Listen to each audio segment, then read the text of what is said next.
রবিবার তৃতীয়বার প্রধানমন্ত্রী পদে শপথের তোড়জোড় মোদির। কাল এনডিএর বৈঠকের পর আজ নাড্ডার বাড়িতে অমিত শাহ, রাজনাথ সিং। শরিকদের নিয়ে সরকার গঠনের রুটম্যাপ তৈরি করতে বৈঠক, এমনটাই সূত্র মারফত জানা যাচ্ছে।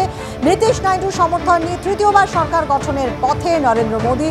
কাল ফের এনডিএর বৈঠকের পর রাষ্ট্রপতির কাছে দাবি পেশ করতে চলেছেন তারা।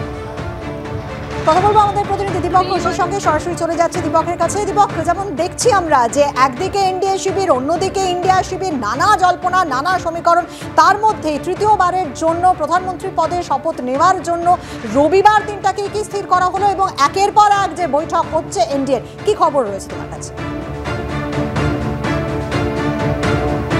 দেখো, এই মুহূর্তে বিজেপির মূল লক্ষ্য হচ্ছে যত দ্রুত সম্ভব সরকারটা গঠন করে ফেলা।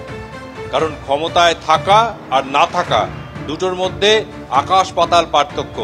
তারা চাইছেন যে ক্ষমতাটা আগে আসুক, তারপর পরিস্থিতির রং পাল্টানোর নিয়ন্ত্রণ অনেকটাই চলে আসবে বিজেপির হাতে। তার কারণ বিজেপি 240টি আসন নিয়ে সর্ববৃহৎ দল, তাদের দরকার 32 জনের সমর্থন, তার বেশি সমর্থন তাদের দিকে রয়েছে এনডিএ শিবিরের।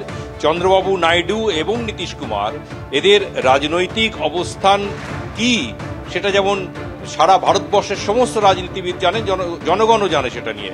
ফলে বিজেপিরও এ নিয়ে কোনো সংশয় সন্দেহ নেই যে ভবিষ্যৎ যে পিচ্ছিল হতে যাচ্ছে এদেরকে নিয়ে সরকার গড়লে পরে, সেই ব্যাপারটা নিয়ে সন্দেহ নেই।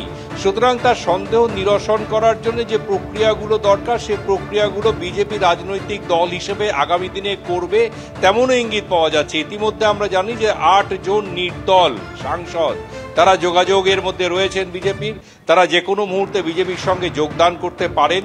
অন্যদিকে এমনকি সমাজবাদী পার্টির বেশ কিছু সাংসদের সঙ্গেও বিজেপি নেতৃত্ব যোগাযোগের মধ্যে রয়েছেন এই মুহূর্তে। একই সঙ্গে অন্যান্য রাজনৈতিক দলের সাংসদদের সঙ্গে যোগাযোগ করছেন তারা।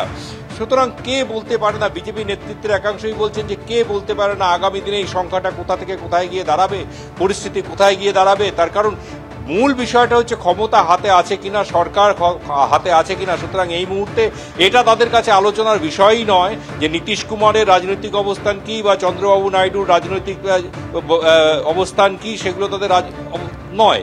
তারা সম্মতিপত্র পেয়েছেন, তারা সংখ্যায় বেশি হয়েছেন, তারা রাষ্ট্রপতির কাছে যাবেন, তারা দ্রুত সরকার গঠন করবেন।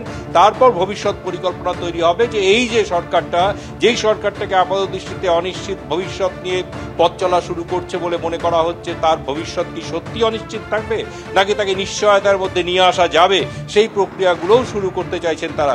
এবং রাজনাথ সিং, অমিত শাহ, এদেরকে দায়িত্ব দেওয়া হয়েছে যে শরিক দলগুলোর মধ্যে সঙ্গে যাতে বিজেপির দ্বন্দ্বের কারণে সরকার গঠনে জটিলতা তৈরি না হয় সে ব্যাপারটা নিশ্চিত করা।